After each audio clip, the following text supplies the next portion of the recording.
mengucap syukur bahwa kami diberikan kesempatan Bapa untuk terus memuji, menyembah Tuhan dalam rumah doa Sabtu online Tuhan. Semua karena perkenanan Tuhan dalam kehidupan kami Bapa.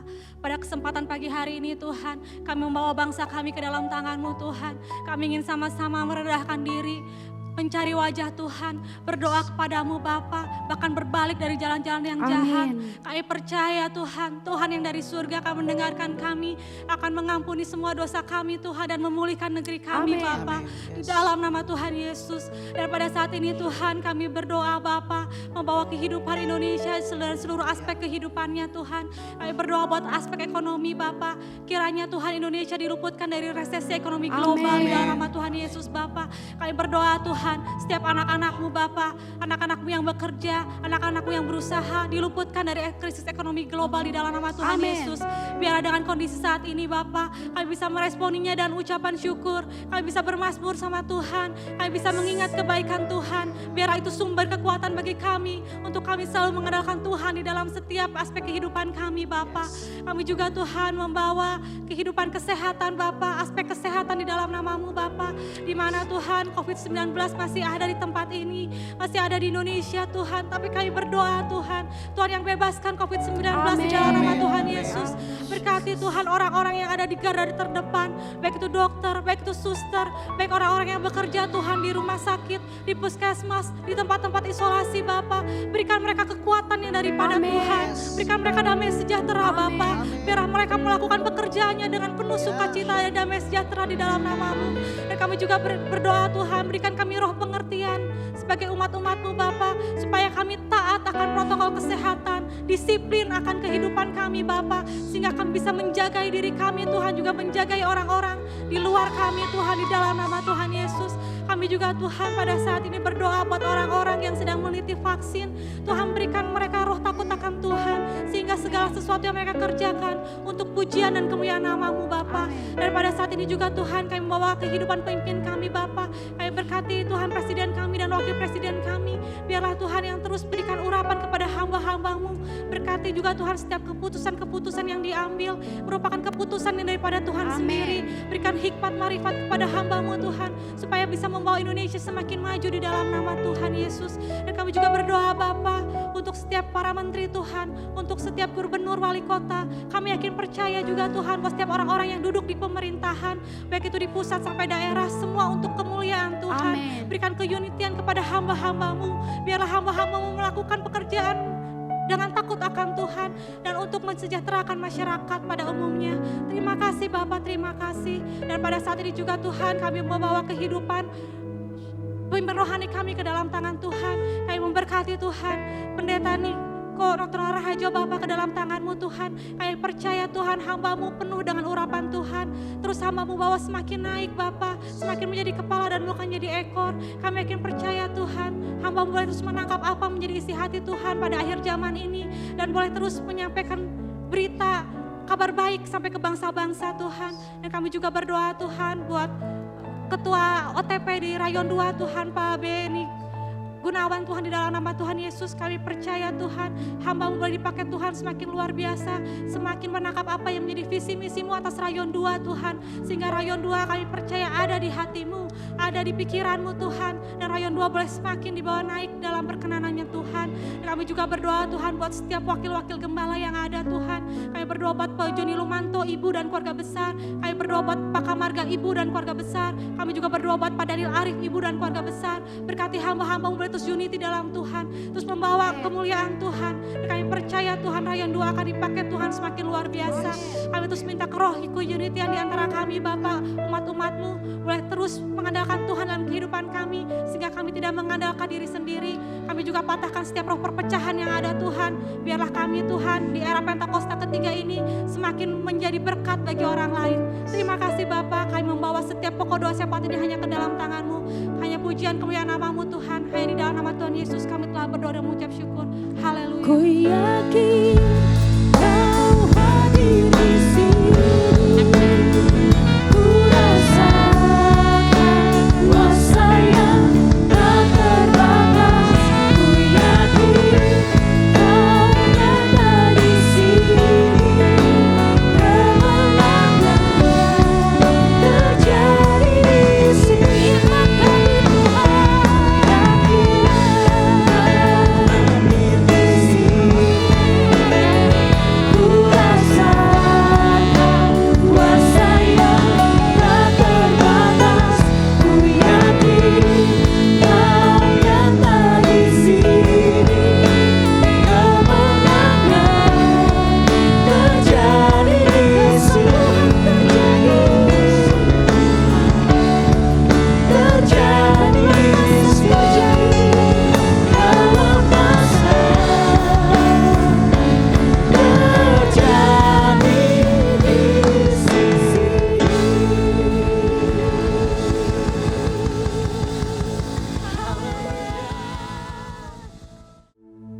Hati kami melimpah dengan ucapan syukur.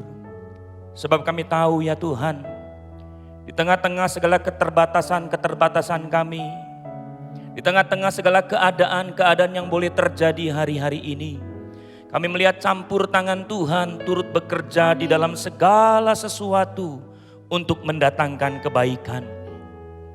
Kami sudah naikkan doa, pujian, penyembahan kami, dan kami percaya semuanya boleh berbau harum di hadapan Tuhan. Semuanya boleh menyenangkan dan menyukakan hatinya Tuhan. Tiba saatnya hari ini ya Tuhan, di rumah kami masing-masing, kami diberkati oleh kebenaran firman Tuhan. Dan saat firman Tuhan ditaburkan, ada kuat kuasa Allah yang menyertai dengan sempurna. Sehingga setiap kami yang lemah dikuatkan, yang sakit disembuhkan, yang berbeban berat kami memperoleh kelepasan, kelegaan di dalam nama Tuhan Yesus Kristus. Roh Kudus, bekerjalah atas setiap kami semua. Dan setelah kami mendengar kuasa firman Tuhan, kami diberkati berlimpah-limpah. Terima kasih Tuhan. Kami bersyukur buat hari ini. Kami buka hati kami, bukan hanya untuk mendengar, tapi kami siap untuk menjadi pelaku-pelaku kebenaran firman Tuhan. Urapi hamba-Mu lebih lagi ya Tuhan. Di dalam nama Tuhan Yesus yang siap diberkati, bersama-sama kita katakan amin. Ya shalom Bapak Ibu yang ada di rumah kita masing-masing. Saya percaya setiap kita tentu saja dalam perlindungan, kasih, berkat, anugerah daripada Tuhan kita Yesus Kristus. Seringkali gembala pembina mengatakan di era Pentakosta ketiga ini akan membuat banyak orang bertobat, mengakui Yesus Kristus Tuhan sebagai Tuhan dan Juru Selamat. Dimulai dari Indonesia sampai ke bangsa-bangsa. Mari bersama-sama dengan saya kita belajar satu kebenaran firman Tuhan.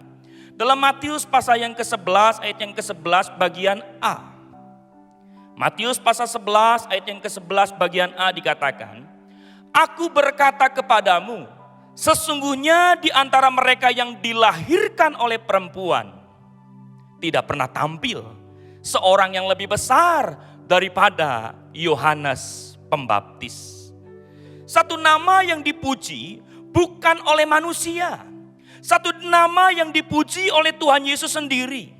Mengenai Yohanes, Yesus katakan, di antara semua orang yang dilahirkan dari perempuan, tidak ada seorang pun yang tampil lebih besar dari seorang yang namanya Yohanes.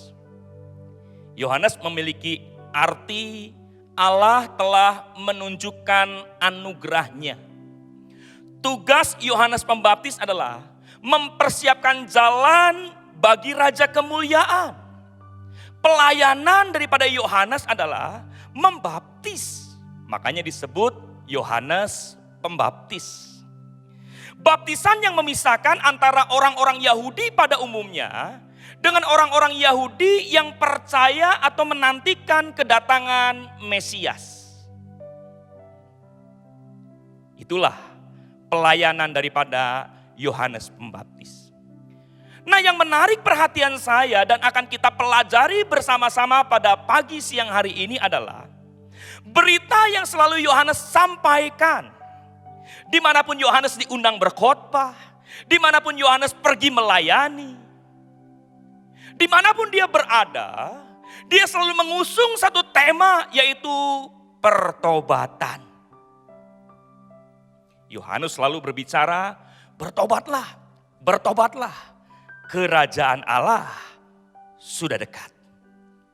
Contohnya dalam Lukas pasal 3 ayat yang ketiga.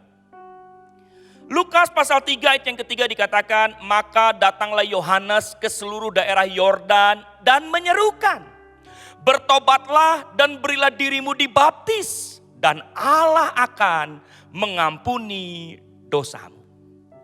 Berita pertobatan menjadi satu tema sentral daripada pelayanan Yohanes.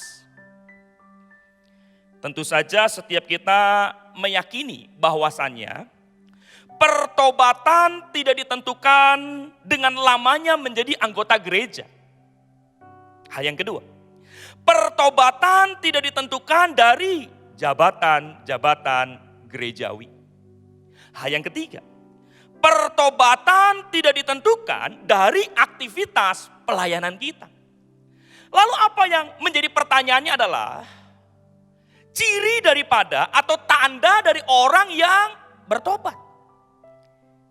Yohanes coba memaparkan, ditulis dalam Lukas pasal 3 ayat yang ke-10 sampai ayatnya yang ke-14. Kita akan melihat 3 tanda yang menyertai seorang yang dikatakan sudah bertobat. Di ayat yang ke-10 Lukas pasal 3 ayat yang ke-10, setelah Yohanes menyerukan bertobatlah kerajaan Allah sudah dekat, lalu khotbah tersebut diresponi oleh orang banyak. Dikatakan orang banyak bertanya kepadanya, jika demikian apakah yang harus kami perbuat? Di ayat yang ke-11 jawabnya, barang siapa mempunyai 2 helai baju, pelan-pelan kita baca, hendaklah ia membaginya dengan yang tidak punya. Dan barang siapa mempunyai makanan, Lukas 3 ayat 11 katakan, hendaklah ia berbuat juga demikian. Jadi dengan kata lain Bapak Ibu Saudara, ketika seseorang mengatakan saya mau bertobat, nah orang yang bertobat ditandai dengan satu ciri, kehidupan yang berdampak bagi banyak orang. Kehidupan yang menjadi berkat bagi banyak orang. Kehidupan yang dirasakan oleh sebanyak-banyaknya orang. Kalau kamu punya baju, hendaklah membaginya. Kalau kamu punya makanan, hendaklah membaginya. Jadi orang Kristen mengaku sudah bertobat tapi masih pelit, saudara. Masih apa? Pelit. Dipertanyakan pertobatannya. Karena orang Kristen yang bertobat akan memperbesar kemurahan, bukan penghakiman. Melihat orang membutuhkan, membantu, bukannya menghakimi. Tantangan di akhir zaman ini adalah seperti apa yang ditulis dalam 2 Timotius pasal yang ketiga ayatnya yang kedua. Manusia akan mencintai dirinya sendiri. Ini tantangannya. Tantangan dari orang-orang yang mau hidupnya berdampak bagi orang lain. Tantangan orang-orang yang mau hidupnya jadi berkat bagi orang lain. Tantangannya mencintai diri sendiri. Orang semakin egois. Padahal jelas apa kata Yohanes tadi. Kalau mau bertobat ya hidupnya berbagi. Hidupnya dirasakan, dinikmati oleh sebanyak-banyaknya orang. Sekali waktu ada seorang pemuda datang ke toko emas. Dia minta dibuatkan satu cincin yang indah. Lalu penjual toko emas bertanya kepada sang pemuda, di bagian belakang cincin mau dikasih nama apa? Atau siapa nama kekasih Anda hari ini? Kekasih Anda sekarang? Oh, si pemuda menjawab, jangan tulis nama kekasih saya. Oh, lalu mau ditulis apa? Ini aja, only you, special for you. Pemilik toko emas terkagum karena melihat seorang pemuda yang begitu romantis. Lalu pemilik toko emas ngomong, Anda benar-benar romantis. Kepada yang dikasihi, only you, special for you. Lalu sang pemuda menyangkal, saya bukan romantis Pak, saya ini praktis. Maksudnya kalau saya putus dengan dia, kan cincinnya bisa saya minta lagi, saya kasihkan kepada wanita yang lain. Egois, mementingkan diri sendiri. Itulah tantangan dari orang yang mau berdampak, dirasakan oleh sebanyak-banyaknya orang. Lihat Zakheus ketika dia bertobat. Lukas 19 ayat yang keempat bagian A. Tetapi Zakheus berdiri dan berkata kepada Tuhan. Apa yang dikatakan? Tuhan, setengah dari milikku akan kuberikan kepada orang miskin. Ketika Zakheus berjumpa dengan Tuhan yang membawa pertobatan dirinya dan keluarganya, ada satu tanda yang menyertai. Tidak lagi tamak, tidak lagi hidup untuk diri sendiri. Setengah dari milikku akan kuberikan kepada orang-orang yang miskin. Marilah hidup kita berdampak bagi banyak orang. Jadi tidak pernah saya akan dengar orang Kristen berantem sama tetangga kiri, tetangga kanan, depan, belakang. Gak kenal, saudara. Orang Kristen dimanapun berada, keberadaannya dinantikan. Orang Kristen yang bertobat dimanapun berada, keberadaannya sangat didambakan. Karena hidupnya dirasakan, dinikmati oleh sebanyak-banyaknya orang. Filipi pasal yang pertama, ayatnya yang ke-22.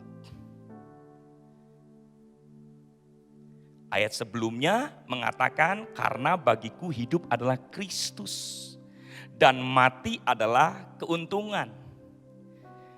Paulus menggarisbawahi kematian ini bukan satu kerugian. Paulus menggarisbawahi kematian ini satu keuntungan katanya. Keuntungan bukan keuntungan yang kecil, tapi keuntungan yang besar, keuntungan yang berlimpah-limpah.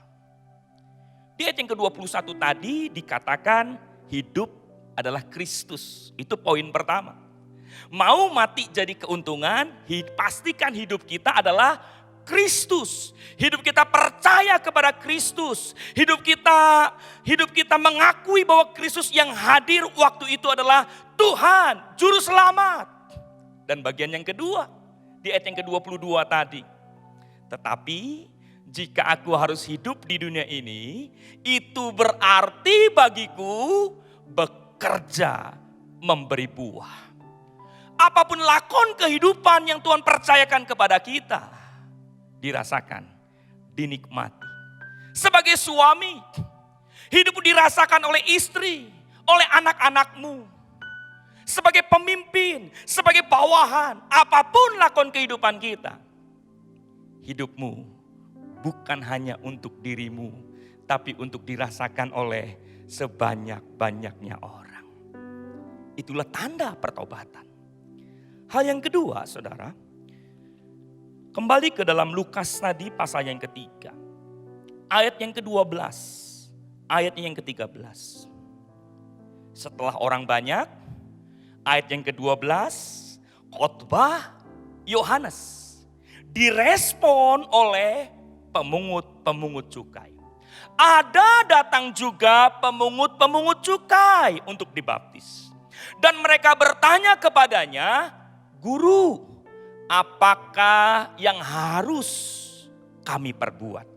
Ayat yang ke-13, jawabnya, jangan menagih lebih banyak daripada yang telah ditentukan bagimu.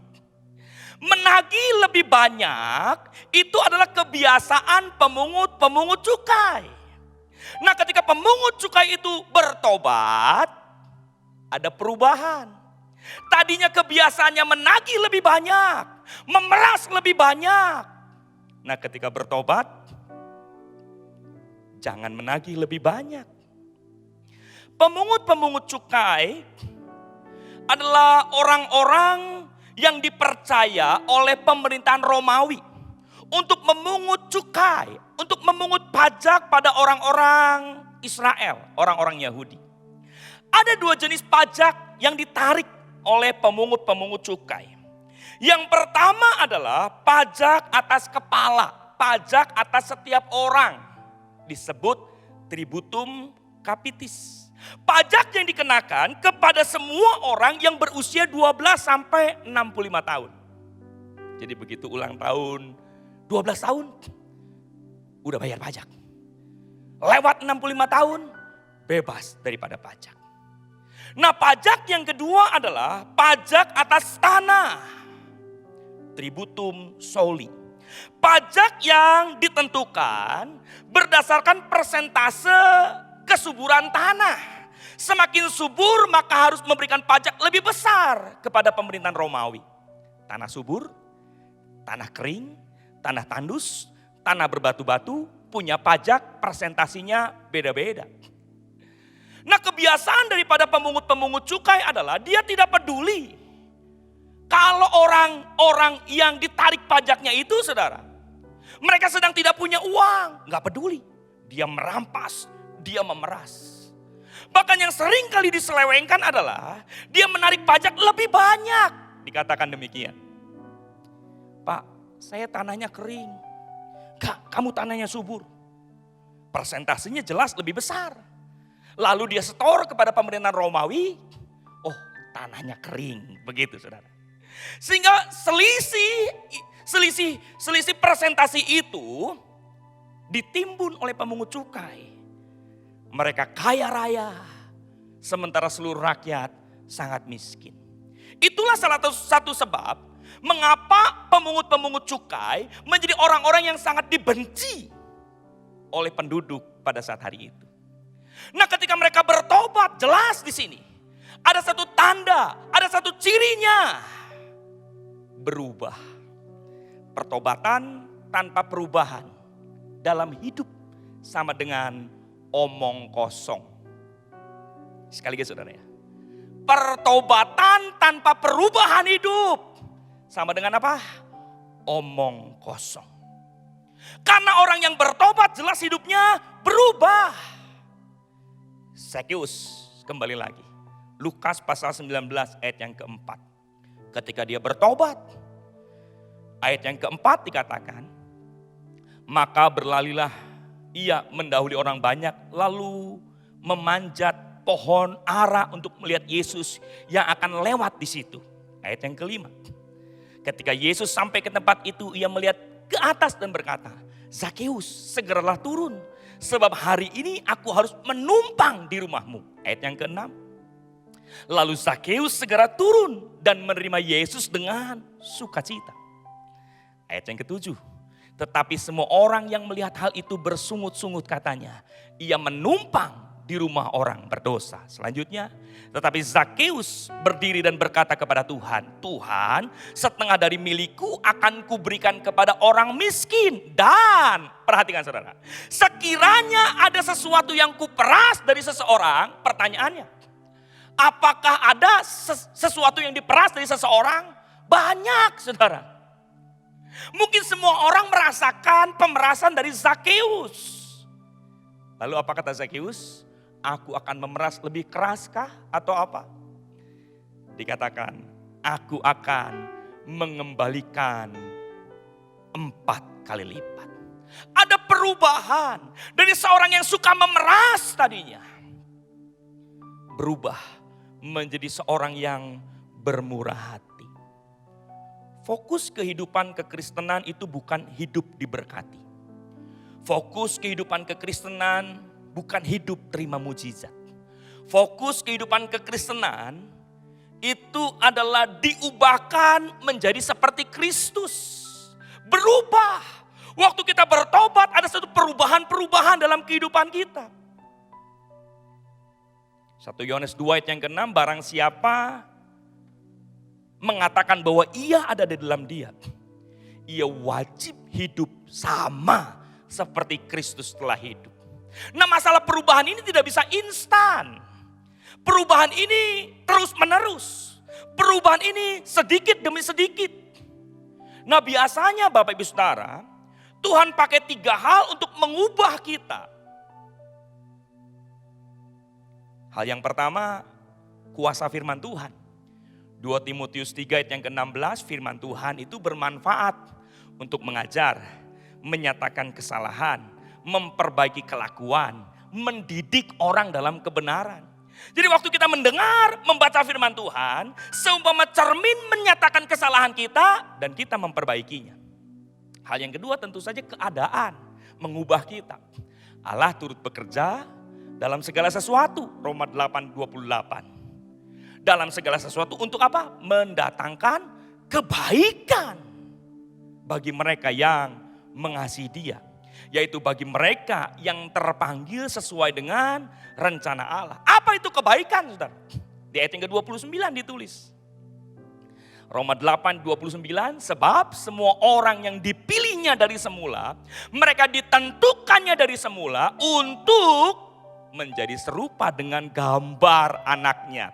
Supaya anaknya itu menjadi yang sulung di antara banyak saudara. Jadi kebaikannya itu bukan dibatasi, oh Pak kalau saya mengalami hal yang gak enak, wah Allah turut bekerja. Menjadikan berkat berlimpah-limpah. Bukan, saudara. Keadaan yang baik itu adalah kita diubahkan sehingga kita menjadi serupa dengan gambar Allah. Jadi dalam segala keadaan terjadi dalam kehidupan saudara dan saya, Tuhanlah sutradaranya. Tuhanlah yang akan mengarahkan sehingga kita lewat keadaan-keadaan tersebut menjadi semakin serupa dengan gambar anaknya, yaitu Tuhan Yesus Kristus. Hal yang ketiga yang tidak bisa kita lupakan, bagaimana cara Tuhan mengubah kita. Amsal 27 ayat yang ke-17, besi menajamkan besi. Orang menajamkan sesamanya. Untuk menajamkan besi perlu besi. Nah orang ditajamkan oleh sesamanya. Jadi kita akan terbiasa berjumpa dengan orang yang menjengkelkan dalam tanda kutip. Orang-orang yang memang Tuhan suruh mendekat kepada kita. Mengasah setiap kita sehingga kita berubah. Kita dibuat jadi lebih sabar. Berjumpa dengan orang yang menjengkelkan. Kita berubah menjadi orang yang baik hati, murah hati. Berjumpa dengan orang-orang yang menjengkelkan. Jadi terimalah waktu kita janjian jam 7, datang jam 10. Terimalah orang-orang tersebut karena mereka lah yang dipilih oleh Tuhan untuk menguji kesabaran kita. Terimalah kalau kita makan-makan. Ada seorang yang gak pernah bawa dompet, saudara. Kita diajar untuk orang yang mau berbagi, bermurah hati. Orang-orang tersebutlah yang Tuhan pilih memurnikan, membersihkan, mengubah kita terus menerus, sedikit demi sedikit menjadi seperti Kristus.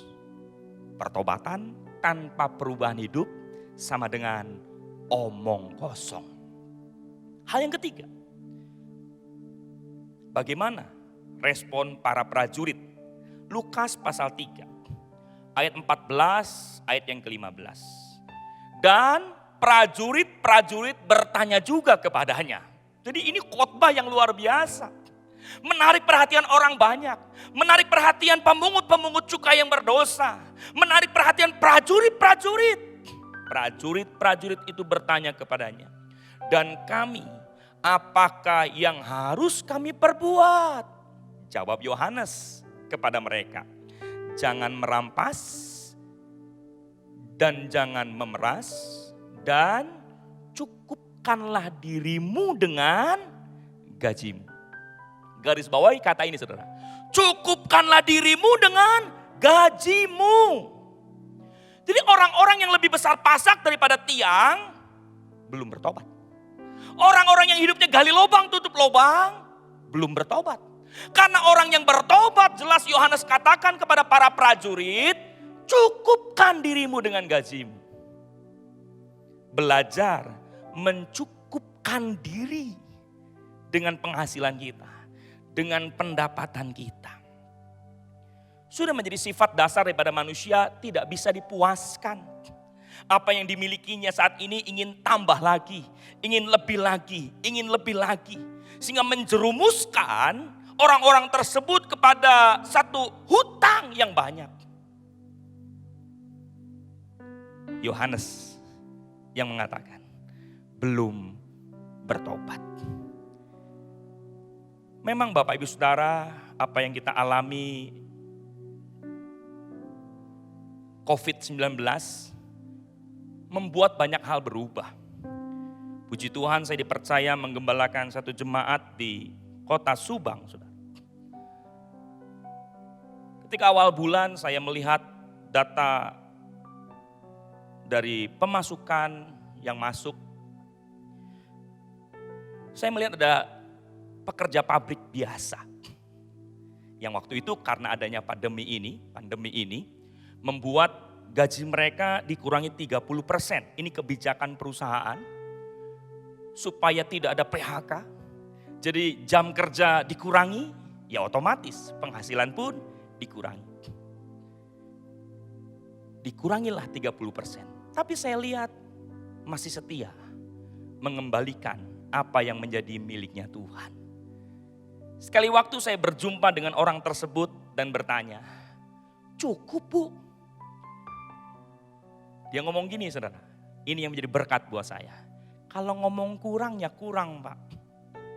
Kan bagaimana kitanya, bagaimana sayanya belajar mencukupkan diri di dalam segala keadaan. Berapapun banyaknya gaji kita ternyata cukup untuk hidup. Berapapun banyaknya gaji kita, tidak cukup untuk gaya hidup. Jadi kalau buat hidup cukup. Kalau buat gaya hidup enggak cukup. Makanya kalau hidup jangan banyak gaya, begitu saudara. Belajar mencukupkan diri di dalam segala keadaan. Hari ini kita belajar bersama-sama. Hidup di dalam pertobatan. Hidup kita berdampak, dirasakan, dinikmati oleh sebanyak-banyaknya orang. Hidup kita berubah. Dan yang terakhir, bisa mencukupkan diri di dalam segala keadaan. Mari satukan hati kita di dalam doa. Terima kasih Tuhan. Kami bersyukur buat kebenaran firman Tuhan yang boleh memberkati setiap kami pada pagi siang hari ini. Biar firman Tuhan tertanam dalam setiap hati kami. Mengubahkan setiap kami. Sehingga orang melihat ada Yesus dalam kehidupan kami. Suami kami, istri kami, keluarga besar kami melihat ada Yesus dalam hidup kami. Tetangga kiri kanan depan belakang melihat ada perubahan dalam hidup kami. Dan melihat ada Yesus dalam keluarga kami. Dan dalam segala keadaan yang boleh terjadi. Ajar setiap kami hari ini ya Tuhan. Belajar mencukupkan diri di dalam segala keadaan. Karena kami percaya. Allah yang kami percayai. Adalah Allah yang mencukupkan segala kebutuhan kami. Menurut kekayaan dan kemuliaannya. Terima kasih Tuhan. Kami bersyukur buat hari ini. Dan kami aminkan apa yang firman Tuhan sampaikan dalam Ulangan pasal 2 ayat yang ke-7. Kiranya Tuhan memberkati pekerjaan tangan kami. Kiranya Tuhan memperhatikan kami di masa-masa kesesakan. Dan kiranya Tuhan menyertai kami. Memberkati kehidupan kami. Kami buka hati kami, angkat kedua tangan kami. Dan sekarang kami menerima berkat rahmat sukacita. Anugerah kasih yang melimpah daripada Allah Bapa. Yang tercurah di dalam putranya yang tunggal Tuhan Yesus Kristus. Menyertai kita dengan Roh Kudusnya.